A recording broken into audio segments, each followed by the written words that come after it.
identify our finalist candidate. Our committee of 15 members spent in the neighborhood of 20 hours meeting here in Strafford School. We're joining in by Zoom for this purpose. We had a rather large committee of 15 members. It's typically less than that, but we accepted any member of the community or school staff who volunteered before the deadline, and 15 it was. And before I go further, I'd like to just read out the names of those individuals who served on the committee, and many of them are here tonight. You probably know them all. Could you just give a little wave? Okay, thanks. So our 15 committee members, including there are 2 folks in here who couldn't make every meeting, but everyone else was extremely faithful. So our members were Jessica Clark, Audrey Dolan, Jessica Grant, Christine Hardy, I'll make sure you're waiting, Erica Helms, Debbie Heinrichsen, Heather Leeds, Abby Jacobs, Beth Lano, Colleen McMahon, Denise Rainey, Morgan Rowell, Amanda Roy, Jenny Zotko, and Allison Witrowski. Is that right? Yes, actually. All right. Thank you. I will say that we began with looking at the charter. We established our ground rules and how we were going to operate, which I think are very important for committees and teams to do. So we knew exactly the level of responsibility we had, and we knew the task that lay ahead. We went through an exercise in which our committee broke down into subgroups and looked at the needs of the school in the next 3 to 5 year range. The exercise is called, we just call it 18 boxes, and we just think about schools from 18 different perspectives. We then identified what we call critical knowledge, skills, and talents, and I think we had about a dozen, although there were some folks on our committee who wanted to have many more than that, because everything is important, but we tried to focus. We identified the key sub-roles of the principal, again, looking ahead in the next 3 to 5 years, and our preferred leadership styles. And we came up with 2 main leadership styles. The good thing, one of the good things about establishing criteria is it takes some of the subjectivity out of selecting and recommending a person for a leadership position. It also allows us to consider those elements when we're looking at a job description, a role description, or consider the strengths and weaknesses of a candidate who are hiring. We're sorry, no perfect candidates. And as we go into the new school year with a new person, we have some idea about professional development goal areas. We then looked at the resumes. We had 16 individuals respond, and we went through a process, again, in our subgroups, to identify 4 of 16 candidates who we were most interested in. And we conducted interviews, short interviews, half-hour interviews with 3 of them. 1 withdrew, right at the left hour. And we ended up with 2 finalists. Danielle Harvey was one of our finalists, and she enjoyed a 2.5 hour interview with our group. That's fair. Does anyone enjoy it? Danielle? All right. And the group was unanimously in favor of supporting Danielle's candidacy. Danielle, as you know, was invited here to spend a day in Strafford last week. Got here at 1, and I think we'll still here at 8 o'clock. In the evening, she met with students, faculty, and staff. She toured the building. She got into the boiler room that we happen to know. And the PTO hosted a wonderful event in the evening for the other adults. So our committee's recommendation is that we hire and recommend Danielle Harvey as our next school principal in Strafford. Thank you. I'd like to thank John and the committee members. You put in a lot of hours. Thank you very much.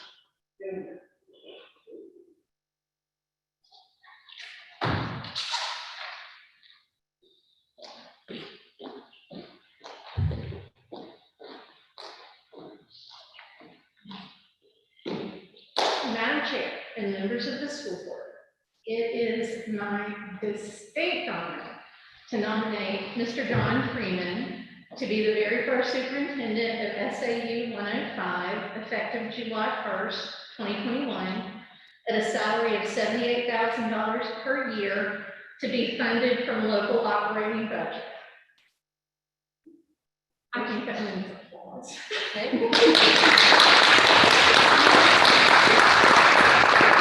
I also wish to nominate Danielle Harvey to serve as principal of Strafford School, effective July 1st, 2021, at a salary of $93,000 per year, funded from local operating budget.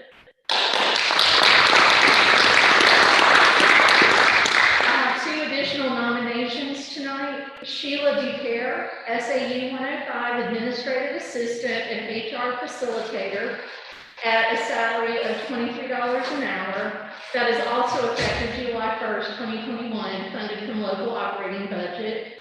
And immediate hire, Ravi Patel as custodian, $15 an hour from local operating budget. You want to do it individual? All at once, or do you want to? We can do it all at once if you'd like to. I hear a motion. I just had a question. If you want to, do you want to divide these then? Was that, Do you want to divide the nominations? you don't have to, but I did have just a question. You'll need to have a motion and a second to have your discussion. Right. So I move that we accept the nominations as presented by Dr. Benson. Second? Second. Okay, discussion.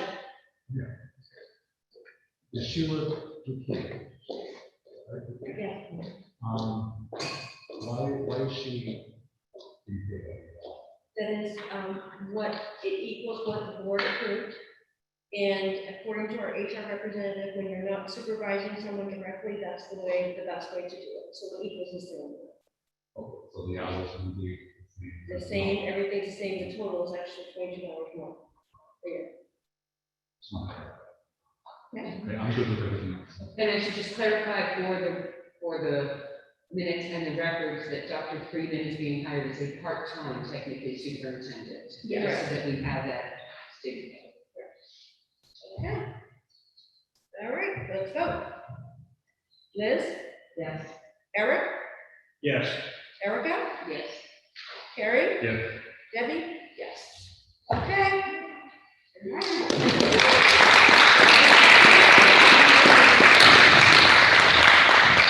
All righty, so thank you all, we're going to move on with our regular meeting, I know some people just want to be here for that part. All right, so let's move on to our action items. The first, we did receive his approval of the school board minutes, both of February 22nd and March 17th. We did, we did receive hard copies on the 22nd and the corrected one. So do we have a motion? I move that we accept the minutes from February 22nd, 2021, special meeting. Okay. Any corrections? Changes? We did send this back for corrections, so.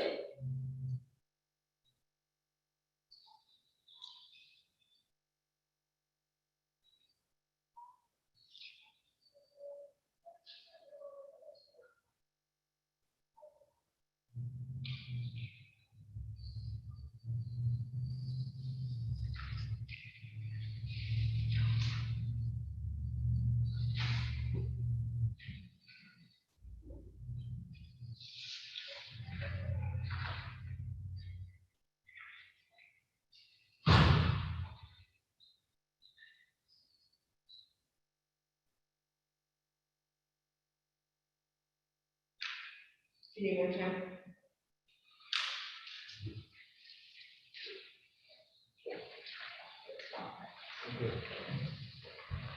Okay. Yes. Oh, yes, okay. All right, roll call vote, Liz? Yes. Eric? Yes. Erica? Yes. Carrie? Yes. Debbie? Yes. All right, so the minutes of 3/17, 20, and 21, both public and non-public. We have a motion? I move we accept the minutes from the March 17, 2021 regular meeting, both public and non-public. Okay, second? I second. Second, okay. All right, discussion. I saw two things. I will say Amelia wants us to use the microphones because she had a hard time hearing us in our last meeting. So Amelia's our secretary and she listens to the tapes. Line 39. So it's not alternating, it's the alternate. For all, so this would be true for all of these positions? Yes. Okay. Yeah. Yes. So it's the alternate for line 40 and then also for line 44.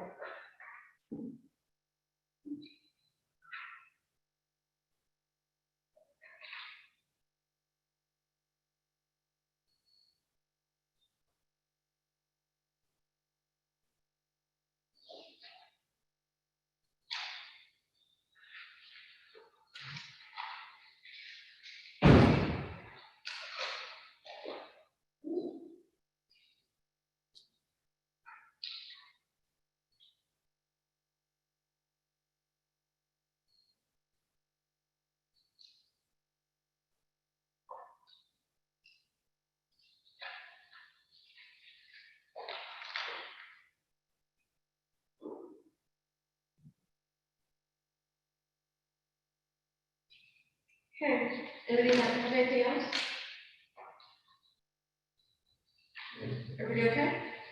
Alright, so, roll call vote. Carrie, Yes. Erica, Yes. Liz, Yes. and Eric, Yes. and Debbie, yes. Alright, good. Okay, are we going to our non-public at the end of the meeting, or what would you like to do? I would recommend you have it at the end. Alrighty, so we have on our agenda the student services report on page 15. And we have Nate Brown here And the supplement, we just used it. and the supplement. So, the report that's dated April 7th shares some of the things that we've been doing in the office to keep up to date on all of the changes and rules coming down the pipe. It additionally shows your current census of the students that are enrolled at Strafford School, which shows that there's an increase of 3 in the overall total special ed population. There's not been a lot of movement there. It also shows that your 504 numbers have increased, homelessness has stayed steady. If you look below that, it lists your in-person versus remote. You'll see some changes there. One of the larger ones that I would note is your preschool number change. More students are looking in person now, and that's due to the increase of overall enrollment. And then you currently have 3 active Strafford referrals, and you have an additional 1 student turning 3 who will be entering the program in the summer. So in theory, you have 4. But one's no longer active, they know they qualify, it's just that they have to wait until they turn 3, so you have 3 other students in addition to that that are currently under active referral. So one of the things that I had put in the report was that I wanted to be able to provide you some updated information on executive number 48. And I wanted to be able to provide you to-date information, so I brought in a supplement that has the numbers written down, so it's not just me giving you the information. What this shares is that as of today, all of your executive 48 meetings have already taken place, and you are in total compliance with those. That's been done for quite some time, but it's an ongoing process because even though the initial meetings have been met, additional meetings have to take place. The decisions that have been made on the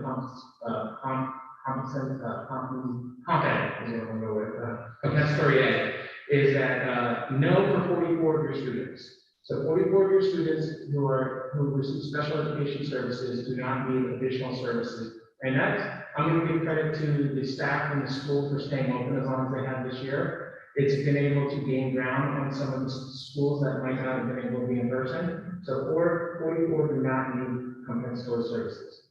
4 students do need compensatory services. And what that means is that based on the remote closure that happened over the spring of last year, some of those students lost some ground. What I do want to share on that number, and it's a note below, is those services have already been embedded into this school year and are continuing to take place. So if a student has an IEP meeting or meeting at the beginning of the year and they suggest we need it, they've already been delivering those services. So a good amount of those services will be completed before summer occurs. And then the last bullet says that you have 9 students that they're still continuing to gain information on, gather information on. So it's to be determined. And the reason is what I have advised the team to do is not rush a decision, but wait until their IEP comes to an end. And if they have not made meaningful growth on their IEP, then at that point we would make a determination and plan for it. So really we have the year of the IEP to make growth. So don't make a decision based on lack of information. Wait until the IEP comes out, look at what your goals are, look at where you're headed, see if they did not make growth towards that, and then decide that there's some compensatory debt services. So at that point, those should be done by middle of May, early June. Those are the other 9. I do know that within the next 2 weeks, I expect 2 more to be done in your middle school. So I'm hoping that by next month, we will have no to be determined or very few, and I believe we'll start to be able to reduce the yeses as well. The only other thing that I will say, and then I'll open it up for questions, is after today, I'm no longer going to list no's. It will be confusing if I continue to list no's because your numbers will not line up. Currently, there's 57 students. But if you had a student move in and you had 58 students in here, and I listed no, the numbers might not line up. So from this point on, all I'm going to tell you is yeses or to be determined, because those are the only things that will really matter, because we know everyone's been done. I just want, if you could please explain, because we have some new board members here, and when people listen. Yeah, of course. About the compensatory services, that, what that means and what you're discussing. I think it's confusing for people, so I'd like to listen. Not a problem. So at the end of last school year, the beginning of this school year, the governor put in an executive order number 48 that said all special education students needed to have a meeting to determine if they needed compensatory services due to school closure. Compensatory services are a little bit different, and as I've explained in a couple other meetings, is that it's really, did the district do something not to meet the students' needs? And this was not the district's doing, this was related towards something that was done to all of us. We did not do closure. Typically, compensatory ed is when the district makes a fault and doesn't do something. However, since that executive order was put in place, we had to have meetings for every one of our special ed students to determine if meaningful progress took place. When we talk about meaningful progress, it does not mean that a student has to meet all their goals to mastery. Because even in the best of years, some of our students will not master all of their goals. It means were they able to grow, and can we show evidence of growth? If we do, they don't need compensatory services. If they didn't, and we can relate it directly towards the closure of schools, the district would owe some compensatory services. Compensatory services could be extra speech, extra writing, extra reading, extra OT, some of the services that we give. What the order did not state was the time frame we have to give it in. It says we have to determine it. And as I shared with the board, one of my suggestions would be, depending on the numbers, this was before we knew how little of an impact it was going to have with you guys being open. I said, what you want to do is really plan for a very vigorous summer program this year, and some more planning over the school year on how you're going to do this. With these numbers in place that we currently have, I feel very confident that you'll be able to make a lot of these gains without having to worry about anything in addition. It's still going to have a common learning loss across all students, but I don't see it in our demographics. And when I say our demographics, I'm talking about the Strafford school community across all ages and across all students, because you've been in it. A lot of people are hearing these large learning loss numbers are because schools have not yet been in session. So that's where you're getting a large learning loss. That's not taking place. Do you have any questions for Nate? Okay, I do have one thing. I don't know if you have the packet from the Co-Brown statistical report. I can pull it up. Yeah, it's just on the page that students on 501 plans and IEPs, it gives the breakdown for Strafford kids.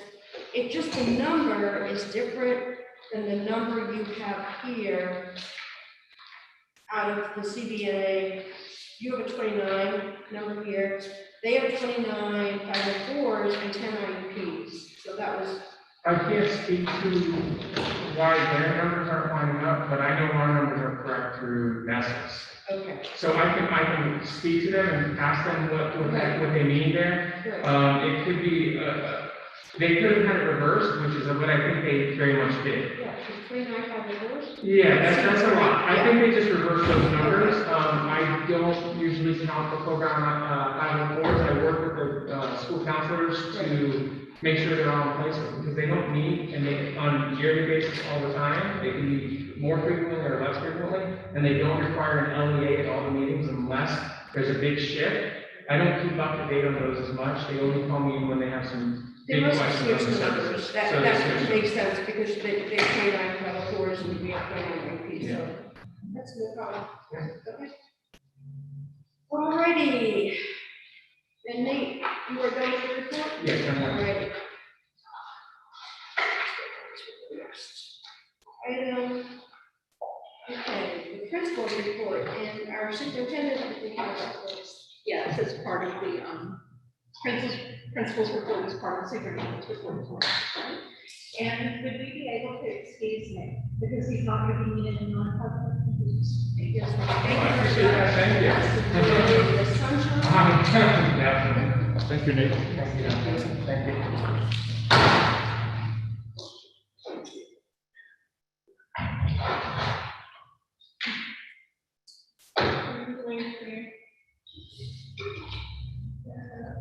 The beginning of the report.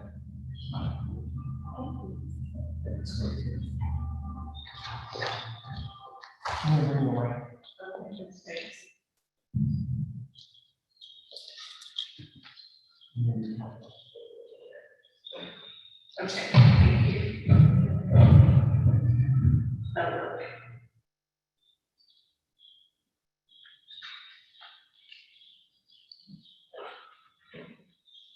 I do have an additional personnel item for you, and it is stipends for athletics. And I am recommending stipends for Claire Murdoch to serve as athletic director for $750 stipend out of local operating budget. Also, Jeff Martell as your baseball coach for a stipend of $1,300 from local operating budget. And Courtney Gentile to work in remote instruction for pre-K through first grade and RTI, and that is a $10,000 stipend funded from your ESSER grant. Do we have any motions? I move that we accept the positions as Dr. Vincent outlined. Second? Okay, discussion? Jeff Montel is a parent. Not a staff member? He is not a staff member. Not a staff member, okay. Courtney Gentile, she is currently the pre-K teacher. And if you remember that the last trimester, we gave her a stipend, I think it was a similar stipend, to work with the remote students from pre-K through second grade, I believe. That's all she does, but she's also, Pre-K in the morning, okay, afternoon, she's 20 been hours working a with, week, she does that. excuse me? 20 hours a week, she does that. I think it was less, I believe it was less than 20 hours a week because her total was not over 27, I think, or something like that. We discussed that. I can't remember which way. It was went. 20, It it was was, in the neighborhood of 20, but it wasn't 20 exactly. right, it was less than that. It just sounds like, I don't know what her hourly rate is here, doesn't say, but it just sounds to me like it's like giving her a blank check. Is there any accountability in the hours she works doing this other stuff? Yes, she submits a time card. Okay, so And we have two did separate. she use up the whole $10,000 last trimester? I don't recall what the stipend was for the last trimester. I don't recall exactly what it was. Do you But remember? this is a reasonable, Carol, this is a reasonable amount of money for the amount of work that she's doing. And we've structured the arrangement so that it doesn't generate full-time employment. That was the whole point, that she was not working full-time. Right, in well, that was one of position. my concerns, it's like, if somebody works enough hours, they can stay up full time. Am I wrong, or? No, she's not working full-time because of the benefits weren't budget this year, so we were very clear in making sure that this, Right, it wasn't in the budget. right, so this was a stipend using ESSER funds to work with those remote students. And it was, remember we had that long discussion about how many hours to make sure it was only a certain amount of hours, so she did not go over, and I believe it was a total during the week, I can't remember what it was, but we were very clear about that. Yeah, I do remember, I'm just trying to. Yeah. Also, is it the ESSER two or the original ESSER accounts? This come from? I don't know the answer to that. Ah!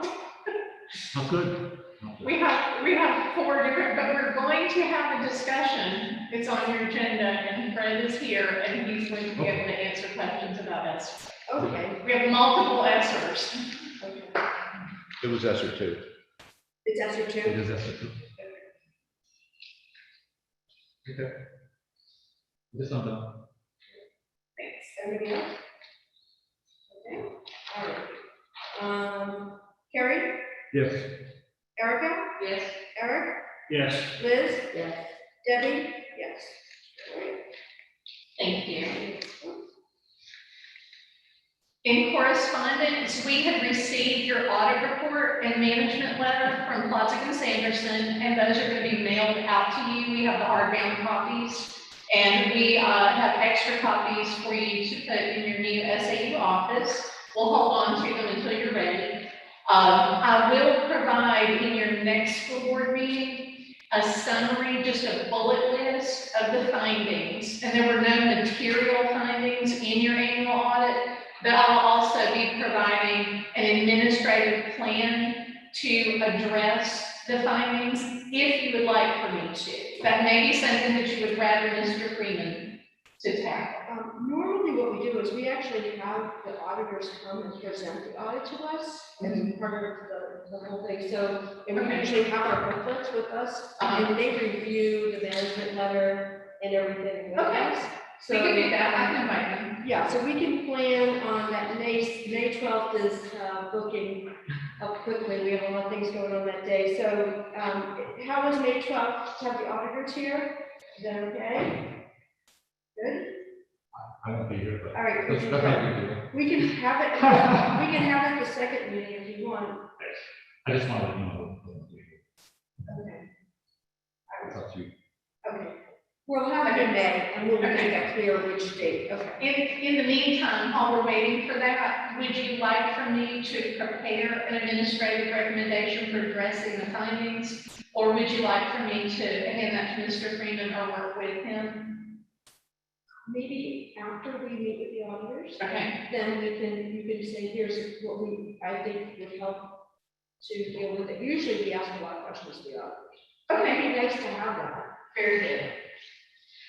And April is Child Abuse Prevention Month, and we held a meeting today for the principals in the SAU, and Stephanie Arroyo works with Granite State Children's Alliance, and we have a new statute in New Hampshire regarding training of staff, and she's going to be working out for the fall, if you all would like to take advantage of it, and it's a very, very low cost, but it's a training that meets the new state guidelines.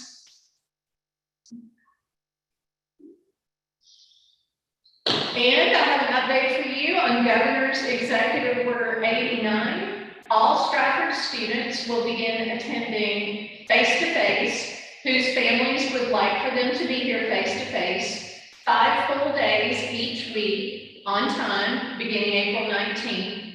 Remote learning is going to continue for families who would like to have remote learning. And the bus routes will not begin running at full capacity until we get back from April vacation. And that was in our original plan. Any questions about Executive Order 89? I think it's great that you're able to work this out. It's wonderful. Yeah, I think families would be very happy. I do want to make special mention that Audrey Dolan and Kathy Pagarian worked together to come up with a plan that both the Education Association and the administration could live with to make this happen. And we could not have done this so quickly without both their cooperation, and I just thank them for their leadership. Yeah, I'd like to commend everybody for working together on that also. I've been part of scheduling committees and I know how difficult it is, so kudos to everybody. Yeah, thank you. Your school board timeline for April, the only item you have is your discipline data, and that will come in your next principals report. Tonight's principals report, we want to mention Read Across America and your students who read more than 7,000 books. So that's very exciting. And I do have to mention, I got to be a guest reader and I recorded the video and was able to do a reading for Read Across America. That was a lot of fun. And Mrs. Clemens' 5th grade and Mrs. Wilder's kindergarten were our 2 top classrooms in terms of total books read. So those students and teachers are going to get to color Ms. Pagari and Ms. Russell's mirror blue. And there are several events and celebrations that we hope to have planned for our 8th graders. And the administration is working on preparing a report for you to request approval. And they'll be able to provide details for you in our next meeting, I hope. Your spring sports are underway, and you have baseball and softball already practicing, and they will begin their games after April vacation. And I mentioned already that we have a new athletic director, Claire Margot, and Audrey Dolan is coaching softball, and Jeff Martell is coaching baseball. So go Spartans. Sorry, I skipped over. I got a report from the New Hampshire Department of Education's Office of Special Ed. And Strafford School is in your most recent audit, is 100% in compliance on timeliness of initial evaluations of children. And you have no significant disproportionality, which means you are not referring more students into special ed than would be expected for a school of your size. So congratulations to your special ed folks. They're doing a wonderful job. For your COVID update, as of today, we have 8 staff members and 35 students who are quarantining or in isolation. And the student exposures are a mix of in-school exposure and out-of-school exposure from a variety of places. Your statewide community transmission rate is creeping back up. We're out of the green zone. And in Strafford County, we're now past the 10% mark in community transmission rate. So that is of concern, but I do want to remind everyone that the data over the past year has shown that even when community transmission rate is high, schools are not proving to be super spreader environments. So you have a substantial level of community transmission in your county, even though your test positivity is not substantial, the number of new infections is. Your school impact is medium because you do have 2 clusters of cases in your school, and these are among students, and your staff capacity to conduct the classes is strained. So the suggestion for the school transition matrix, which predates the governor's executive order 89, is that a medium level of school impact and a substantial community transmission rate. Recommendation from DHHS would be for hybrid scheduling, but this is a local decision. And we are reminded, the superintendents have been reminded by the governor that in the absence of compelling circumstances, he expects the doors to be open 5 days a week for face-to-face learning. We still do have a remote population, Yes. which is probably 40 students or so. I think we're actually a little bit lower than that at this point. And that concludes my report. Thank you. Alrighty. The next on the agenda is the Co-Brown statistical report. Everybody continued? Did you give yours? I did. You did. I read through it.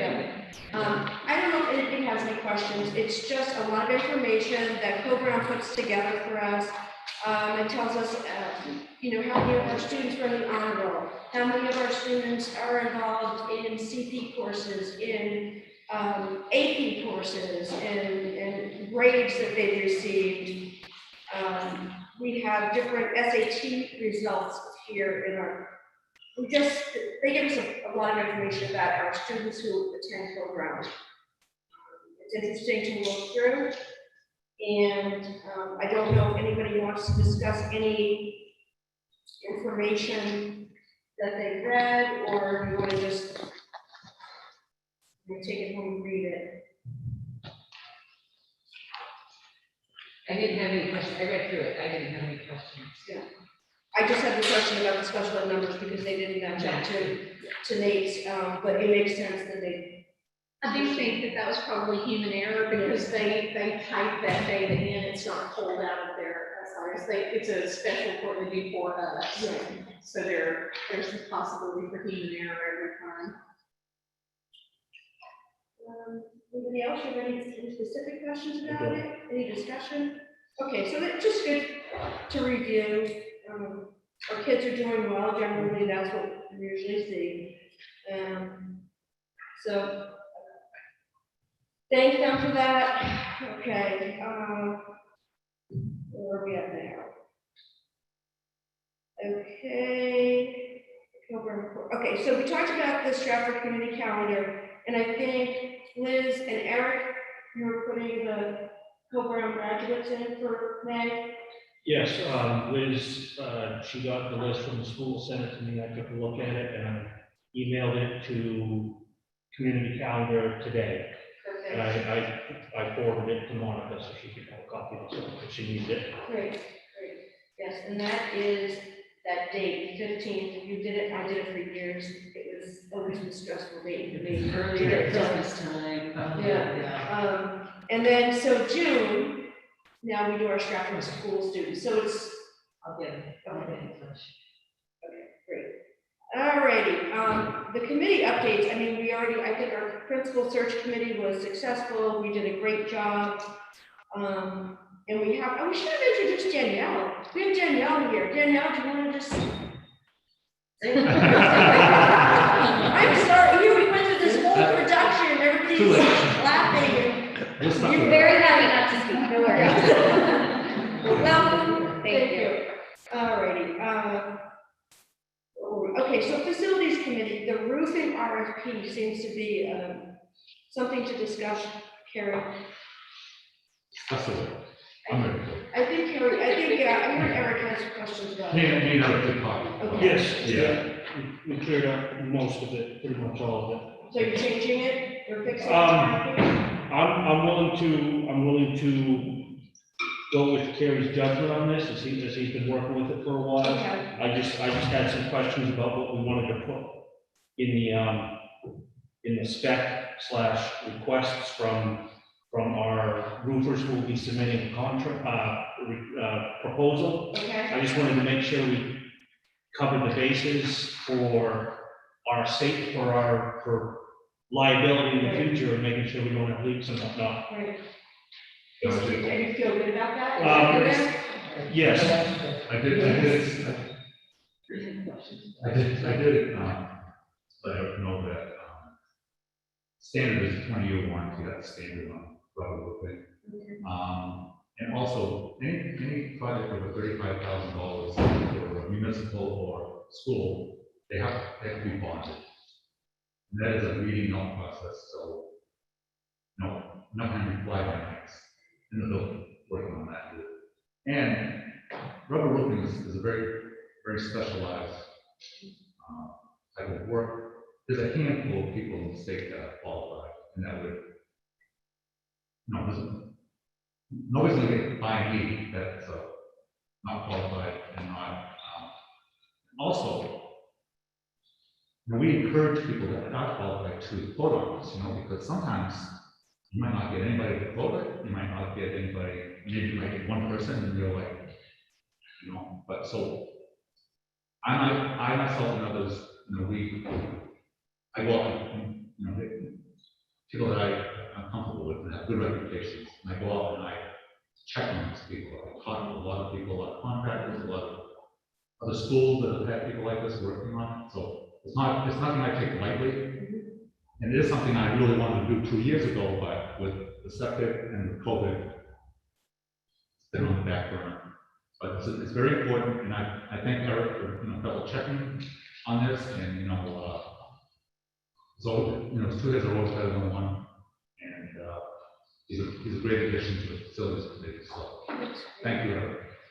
So, when we receive the bids, the people will include in the contract, it will be spelled out the guarantee or the warranty on the rubber roofing, right? So we'll see this is warranty for workmanship or failure of materials for 20 years. Yes, and also, depending on but there's several rubber manufacturers like, Bryson, Goodyear, Carlisle, they all have their own warranty too.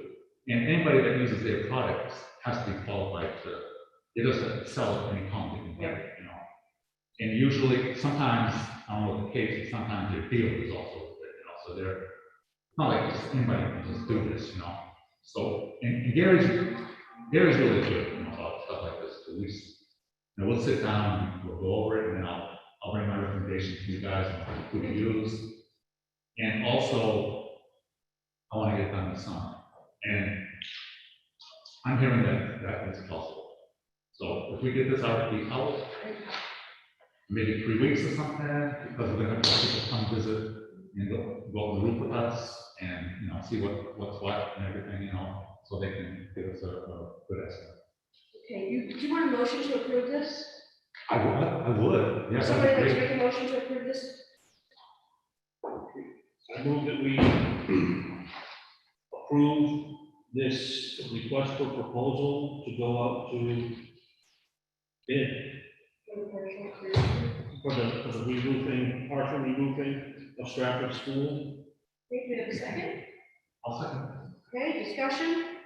I just want to make sure that when we write our contract, that it's spelled out exactly that the workmanship and the materials are warranted for 20 years. Want to see it in writing? So. Absolutely. Okay. And a separate little certificate. We all have an excellent school board attorney, and I'm sure that she will wrap them up tight. Great, okay, great. All right, Liz, Yes. Eric, Yes. Erica, Yes. Carrie, Yes. and Debbie, yes. All right, good. Now, Monica, is a 3-week duration for you? Could you? It's up to y'all. If you wanna keep that 3 weeks, we'll keep that as long as. I think that's reasonable. What is the industry standard in terms of, for something this big, as you said, they have to do a site visit? Yeah, they have to decide that. So it's not like some of the quick turnarounds are, I don't know what the industry standard is when you're doing something this big.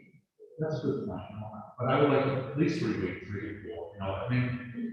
Maybe 30 days. Okay. Yeah, 30 days Let's is do pretty that. standard for a school board. Let's do that, there's plenty of time, Okay. anybody that's really interested, they have to come here. Go on the roof with us. Yeah, I would be leery of anybody who would vote without doing that, yeah. Well, you get pictures from the sky sometimes, huh? I I mean, was I'm not saying, but I'm saying Yeah, this. yeah, they could just send it. You're right, I didn't even think of that. All right, good. So you're all set with that. Wonderful. Get that roof taken care of. Hopefully they can do it this summer. Yeah, I think so. Okay, transition update. I just wanted to, the team met with Aaron before this meeting, and Aaron just shared some information about we're getting down to the home stretch here, so it's, getting those, our computers and getting our printer actually in the modular and all these things. So what our plan is that on May 12th, at that meeting, the team's gonna meet again with Aaron. We're gonna have a list of everything we need. There are some things that if we see that at the end of the year, we have some fund balance, that we can purchase things sooner rather than later, we would love to be able to do that. So, it's not, we're not talking about great amounts of money. I mean, everything is budgeted for next year, but there are some things that Aaron, we all feel that if we could have some of the things in for June 15th, so we're not waiting to July 1st, it would be helpful. We talked about, also, we received information from Linda Osborne, who's been incredibly helpful as well. Aaron is, I don't know how we could do this without Aaron. Aaron is just unbelievable. Thank you, Aaron. All the things he's doing. It's no words, Aaron. Linda Osborne's been really helpful. Health Trust, which is Health Trust is the organization that takes care of our health insurance and so forth. And the New Hampshire retirement system needs to have, start to change everything from our membership SAU 44 to SAU 105. And so they need a contact person and they needed our address and everything. John is probably, I thought, would be the best person to be our contact person right now, right? Does everybody agree with that? Good. And also John is, I think we are going to be Strafford School District SAU 105 is the way we're going to be. We're just going to be not two entities. We're not going to be SAU 105 and Strafford School District. We're Strafford School District in SAU 105. Aaron has worked on, we now have a website that we own, SAU105.org. So he's working on that without any direction. Unbelievable, he's so good. All right, so there's so many little details we've been working on, and we did get a request from a committee member for our student services, the core group, to post for some additional community and staff members. It's going to be a short posting if people agree, 72 hours, because they have already interviews set up for Tuesday evening and Thursday evening. John would like to have a pre-meeting before the interviews start on Tuesday. So if we can have the SAU, everybody okay with that? Go back to the posting that was submitted before and got pulled down. They got listed. I believe, right? I mean, I never saw something that. I that, couldn't hear you, Eric, I'm sorry. that we would just use, we're asking for the same thing that we had Yes. asked for before. Yes. That got pulled down. Exactly. I don't know, anything was posted. Are you saying that anybody that's interested in being on committee can be on committee? Are you saying that? That's what I'm hearing, that more, they Yes. want as many community members and staff members. So they'd like it like a 72, if we can get it posted tomorrow. Did you say you wanted it by Saturday or Sunday? No, but the beginning of the week is fine. I thought it would be good, because we're giving short notice, that folks would at least have the weekend to give it some thought, out of their busy lives. Great, thank you. So we do have candidates who are interviewing for that. And I'm going to talk more about, we have been going through the BA finance manager. We have been doing some interviews, and we'll talk more about that after a briefing on public.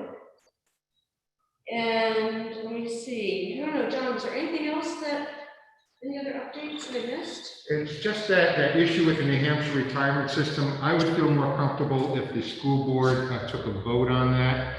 The issue is, I got a call from the New Hampshire retirement system, and the individual who represented the system asked me if the new SAU employees who will be under the retirement system will be listed as reported with Strafford School District, all the employees here within the building, or a separate entity. I asked her if there was any advantage either way. How do people do it? She says everybody does it differently. So I said that, so does it make sense if we're only going to have 2 employees in that building who are within SAU 105, if we just report a Strafford School District? And she said that would make sense. I told her I'd call her tomorrow after you took action tonight. Okay, So I think what I'd ask for, what I request is that, similar to what the way Deb just explained it, that relative to the New Hampshire retirement system, we report all Strafford School District employees, whether they're within the school or the SAU office, be reported as Strafford School District employees. So moved. okay.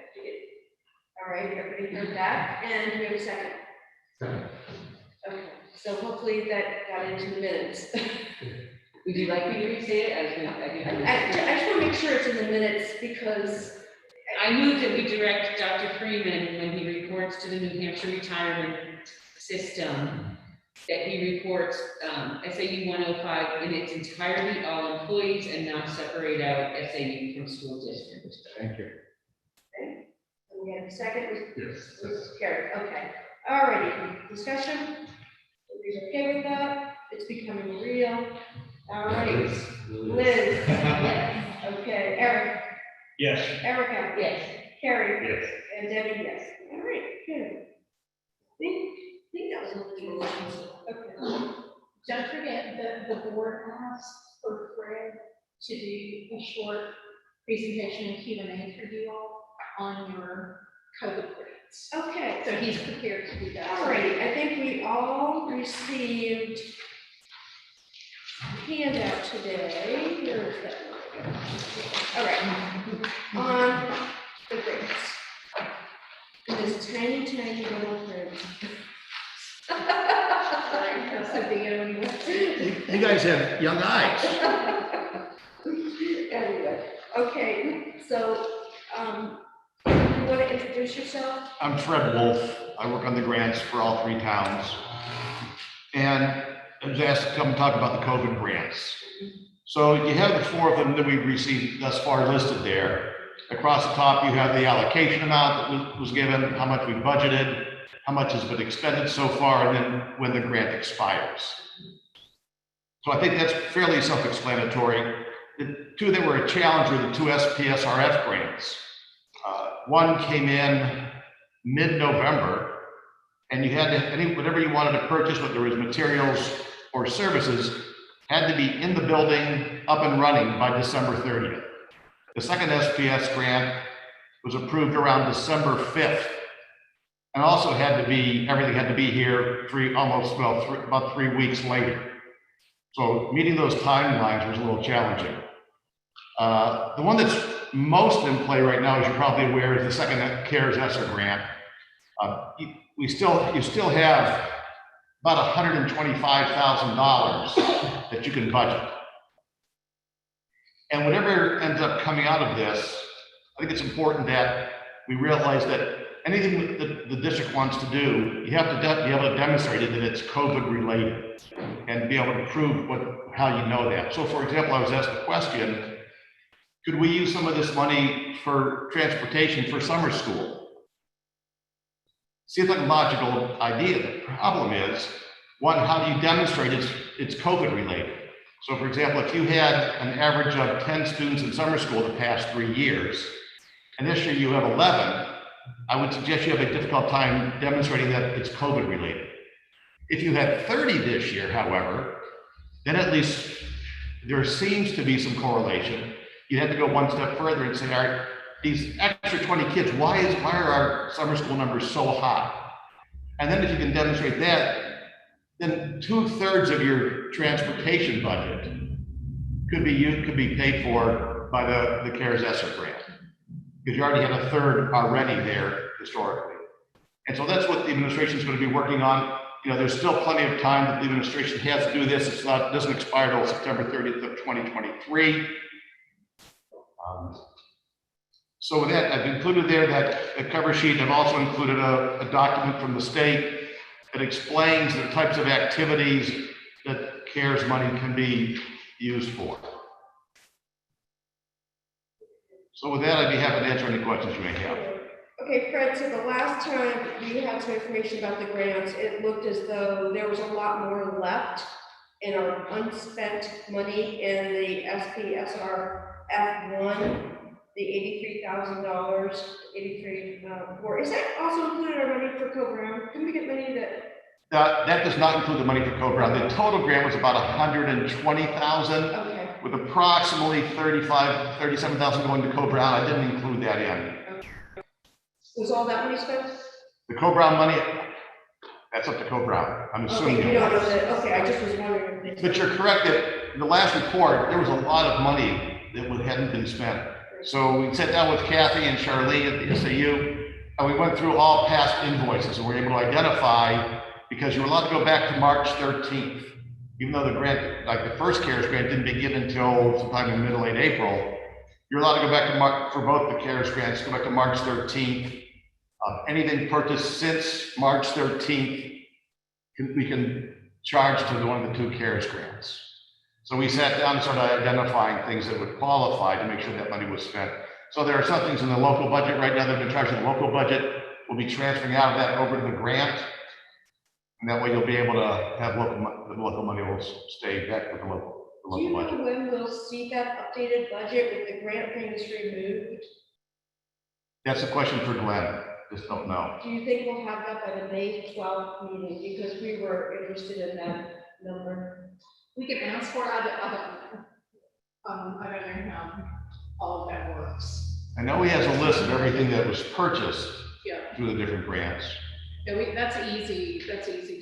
Okay, all right, so if we can have an up-to-date balance on our budget with all these things removed, so we actually know the real number of what's left. Yep. Because usually in May, we know how much money we have We left. have the anticipated. Yeah.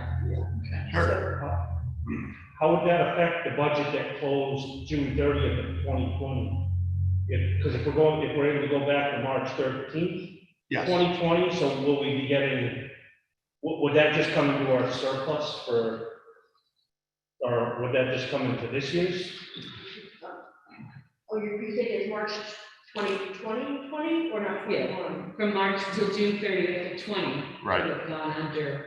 Do you happen to know, did we have any qualifying costs? We might. I have to assume there were things like cleaning supplies. I'm sure were purchased early on. That's a good question. How that would affect the budget? Again, unfortunately, that's a Glenn question. I deal just with the grants. Thank you. All right, that's a good question. That would be unanticipated revenue that goes back to the town that would offset our taxes, because we didn't anticipate we would have that revenue, and we had to. That's why we were really clear about that $68,000 when we had our district meeting and the money for the lumber, for the timber, that we said, we anticipate, so that we have that money. Otherwise, if it's unanticipated. I don't think it's going to be very much, because we didn't start, we knew we weren't reopening. I mean, pretty early, we knew we Oh, weren't yeah. reopening, so we didn't start stockpiling, and like, we didn't need the subs, we didn't, some of the things. Yeah, I want to make sure I'm understanding. So you are saying that unspent ESSER funds would be treated as unanticipated revenue? Is that what you're saying? No, So I was going to say, those unspent ESSER has to be returned to the state. no, what I was saying, Eric brought up, if we're going all the way back to March 2020, Yeah, and we're removing things, budget items that will qualify for Yeah. reimbursement, then the budget surplus right, okay, I see what you're changes. saying. Yes, I see what you're saying. and then that's unanticipated, that's offset stuff. Okay, thanks. Let's see, where are we at? So the only really, what I'm seeing here, because I think one of our big concerns, I know it was one of mine when I was, the last time we discussed this, is it looked like as though we missed out on money that we were allowed to spend. So what I'm seeing now, it's just the CARES ESSER 1 that we missed out on maybe $13,000. We have until this September 30th. Oh, We haven't missed it. Oh, we have, so that one we have Yeah, this it's saying time. you're gonna draw these lines down, Okay, I so- think we're gonna zero out. So that one, we will be able, so we didn't lose out on that, okay. And we were able to expend all of the SRF 1. And the that we SPSR. needed to. And the second one, we went over that, so some of that's gonna have to come back to the local budget. We charge the local budget. Okay. All right, this looks great. And then with the last grant, of course, we have until 2023. So, anybody else have questions about things? Right? Let's spend some money. Well, we have the summer school program, and I bet, and we also, we just did the ESSER, the money for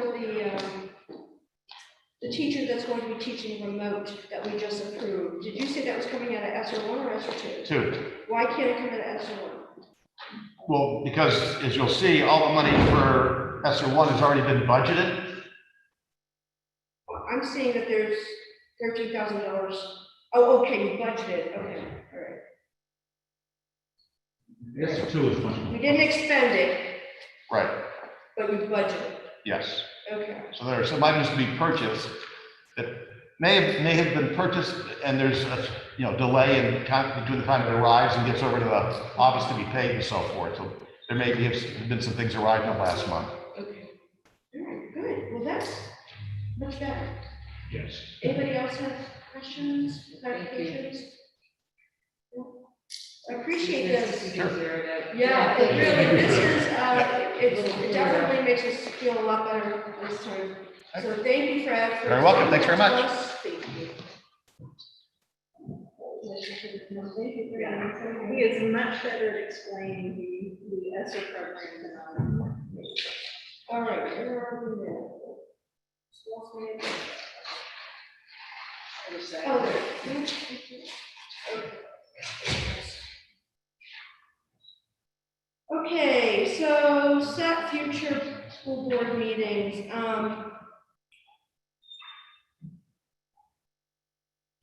I know we talked about that April 28th. I'm wondering if we need this, because there's a possibility we may, if we did it remotely, if people are away, could we do it remotely? I know you were talking about Eric being away. I'm gonna be away, I don't know, where I will be at 6 o'clock on that night. There not be any place funner than us. We may need to, and I don't think we're gonna be ready next week, because we have some hires, and we have a couple of other things that we may need to do before May 1st, so. If we do it remotely, I'm definitely available. All right, so do you want to just say that meeting will be remotely, and if you can join us. I will certainly Beach try. or wherever it is. Come on. Just, Yeah, no umbrellas. No, just the happiest place on earth. All right, so that meeting, we're gonna do that remotely. Not remote, I mean, basically, But meet here at the school. yes. What do you mean, what? I always have the facility. meeting. Facilities Oh, okay. I will keep it. Okay. Let it keep it. All right, Okay, okay, this will change our, but I also believe, we still meet, but because it's vacation, I think the administration would be available, so it probably wouldn't be, it would be a shorter meeting, there's probably not a principal's report, blah, blah, blah. I think we just have a couple of things we're gonna have to tie up, so. All right, so our joint board meeting, May 10th, and then May 12th, expect a long meeting. We have a lot of things to deal with. I would like to request I won't be here with everyone, just for your information. for May 12th. Are you going on vacation? I'm gonna meet my great grandson. All right. See, you're gonna have more caring. Everybody ends up already with me. Okay, so, our May 12th, I would like very much if we could have an updated budget with the information that Fred shared, removed from the budget, so we have an accurate picture of what our surplus is this year, because there may be a few things to get the SAU open a little early rather than July 1st. People would like to open it a little early. Get it at least set up for a couple weeks early, that we would need to access some funds. So that would be great if the board approves that. All right. Can I ask a question? Dr. Hanson, I don't know if you know the answer to this, but back when we were covering the principal stuff in the 8th grade, I had a number of 8th grade parents contact me and ask what I knew, which, fortunately I usually stand by nothing. And so,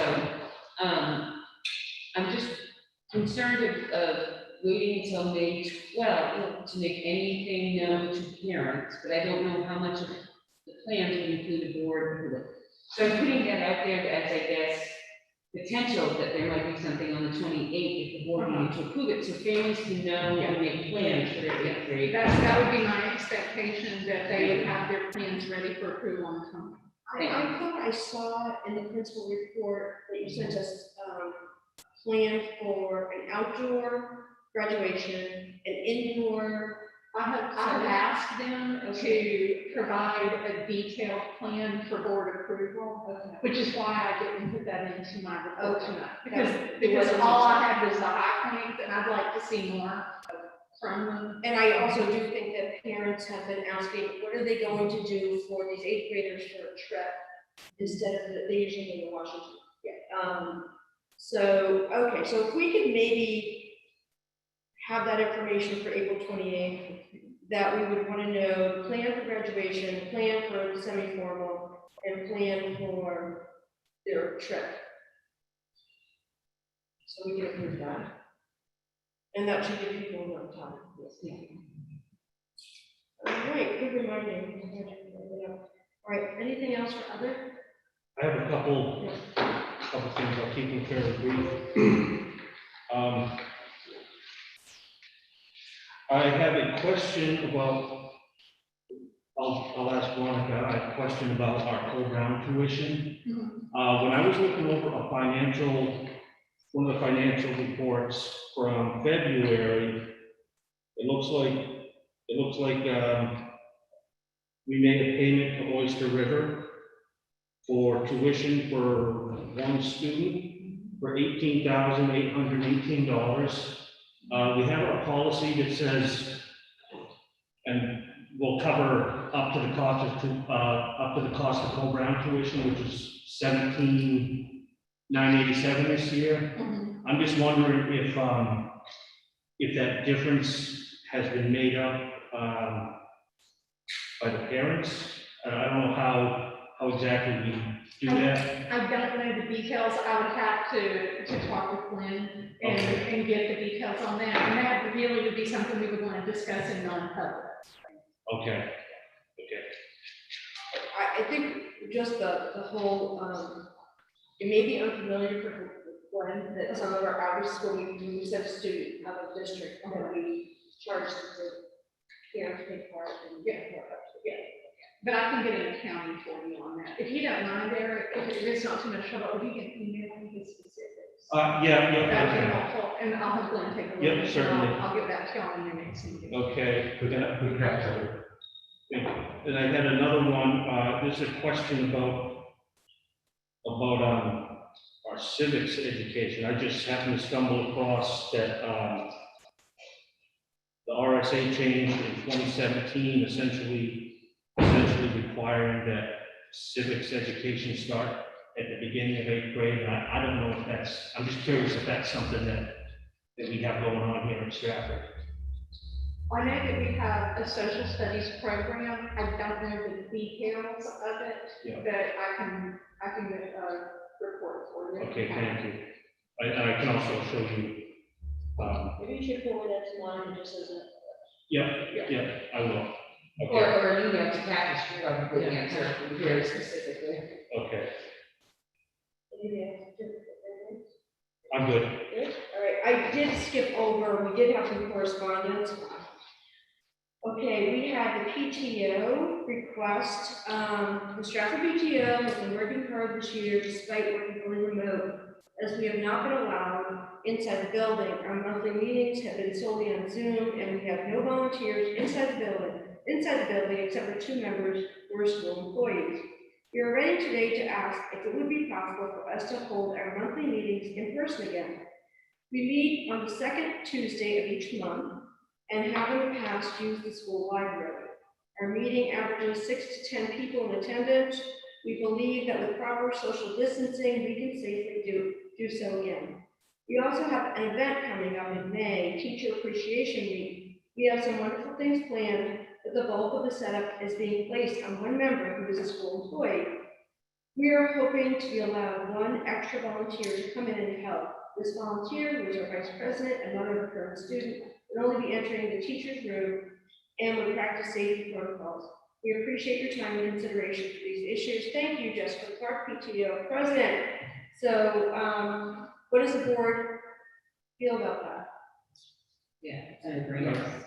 Okay, all right, so, let's have a motion. Does anyone want to make a motion just so we have it iterated? I move that we open back to the practice of PTO being able to meet face-to-face in the school library with a social distance, following the protocol that we expect for other events. And, well, we need the second part that in support of Teacher Appreciation Week. I don't want to overstep. I think we could stretch it to perhaps you could have 2 helpers helping to set up. I think. How about we do it, with, support from the that, administration. that I move, amend my motion, the second part of my motion, that PTO do teacher appreciation week and work with administration to determine an allowable number of volunteers to help. Okay, discussion? Good. Okay, roll call. Liz? Yes. Eric? Yes. Erica? Yes. Carrie? Yes. Debbie? Yes. Okay, we had one more email came in. This is from Carol Reynolds Johnson. Dear school board, while chatting with the teachers friend, I was reminded again that there are no subs available at school. The situation has been going on for a long time. I was thinking about applying and check the job listing. The post is from 6/25/15. To me, it doesn't look current. Also, I was told there is no degree required to sub. Is that true? You also post the pay rate and requirements on the ad. The current ad is basically useless the way it's written. I believe if the ad were more current and posted in a place where a community could easily see it, you might get more response. I believe there may be some retired people, college students, and others in our community who would be interested. There are other jobs listed for Strafford School that might be of interest to people in our community too. You can post these ads on our community Facebook page without comments. The school board needs to address why there are 0 subs since 2015 and deal with it ASAP. Perhaps increase the pay and make the job more attractive in the ad.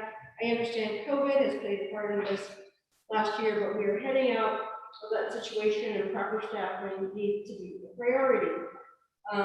We did raise the sub rate twice, and for COVID, we raised it significantly. I don't think that from 2015, we haven't had subs. I think due to COVID, subs have been difficult this year. We did post the rate of pay several times in a big. Yeah, we put it on Facebook a number of times, both our page, the school put it on, the community has put it on, and the community calendar. Right. And this has been a problem in all 3 districts in our SAU. It's been extremely difficult. a problem to across the persuade state, people to yeah. send. Quite statewide and beyond. Yeah, in Um, fact, I don't know March vaccine in a lot of places. I went and looked at that post on Facebook. It is very vague, or it's like 2 lines basically. I'm wondering if maybe that ad was posted in 2015 and has just been up ever since because the school is always looking for substitute teachers possibly. Yeah. Because I did see a bit, I did The see school the, spring thing, yes, I noticed that when my son was applying. so it's just been up, it's just been up. I think, and again, I think that is probably typical for school districts. You always need subs. How often are you going to update? There's not a heck of a lot for typical subs of a job description. Long-term subs are something different when you're really filling the position. So for the record, the school now, because of COVID, is paying $100 a day For this year. for this year because of COVID. And as long as people pass a criminal background check and meet with the administration and they feel that you are fit to work with the children, I believe that you would be able to sub. All right. And all of these things are gonna get reposted on July 1st. Right. Anyway, so we can revamp our job descriptions and ticklers all we want. Right. Pretty easily. We have another one we're going to talk about in non-public communication, and, just keep in mind. One thing we had to discuss, okay, hopefully after a non-public, it will hit me, but there was one other thing we did need to discuss, and now I can't remember what it was. Under, let me see if I wrote myself a note. Get your little notebook today. There was, I was 3 meetings today, so it's sort of crazy. You thinking about, the before and after school? Thank you, Yep. that was it. Yeah. Yeah. I go home. Here's your little notebook. There you go, you get it Carrie, started. but- Okay. All I right. think Carrie just volunteered to be board secretary. Yes. Mom, did you? No way. Gary and Kathy have met with Ms. Walsh and reviewed all of the ideas that she has for adding on to, I think we are currently Are we currently offering aftercare but not before, or is it? And they are both recommending that we go ahead and open the doors and do both, and I'm comfortable with that as well. It does need to be a board vote to expand the program back to its original capacity. I think we had a couple of, did you raise any concerns, you mentioned something?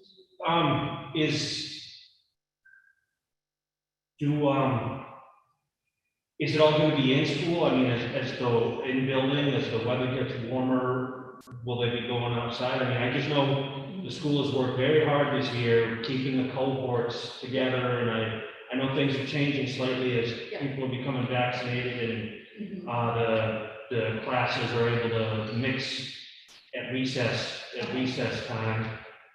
I'm just curious about that. I don't know the particulars of what you've had before. I would be surprised if they didn't spend some time outdoors. They did every day, Yeah. they still out there. Yeah. Person. Okay. Why don't we have a motion and then we'll have discussion, because I have another comment I want to make too. So does anyone want to make a motion for the after school program? To allow it to start, it would probably start, is it after vacation or would it start? They're ready to start whenever the board tells Okay, them. all right, so we probably would start on Monday. Okay. What is that, the 19th? Yes. Okay, so it'll be the 19th. Anybody want to make a motion? There you go, Liz. I make a motion that we allow the after-school program to start their afternoon program on April 19th. Oh, Good. Discussion? I just want to make sure that they have enough staff to supervise the kids, and that the staff, if they're with the kids, they're not looking at their phones. Because a lot of times they're high school students, and that is just, seems to be the thing that happens, because they're trusting them with little kids, and we want to make sure that they're being watched. So that would be my only recommendation, that they really work on the number of people, the supervision, and make sure that they are not on their phones unless necessary. And those are specific details that I personally have discussed with Ms. Walsh, and I know that Gary probably have as well. That those would be conditions of being able to continue to offer the program. And I guess I would just add that they follow whatever plan that they agree to with Kathy and Gary, and, you know, that, so there are precautions, there are going to be guidelines, this isn't kids running all around the building and whatever. This is basically a private program using our school, just so everybody knows that it's Correct. separate from the school itself.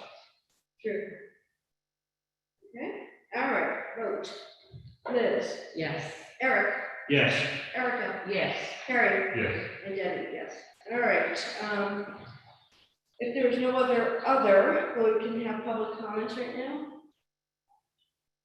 Public comments?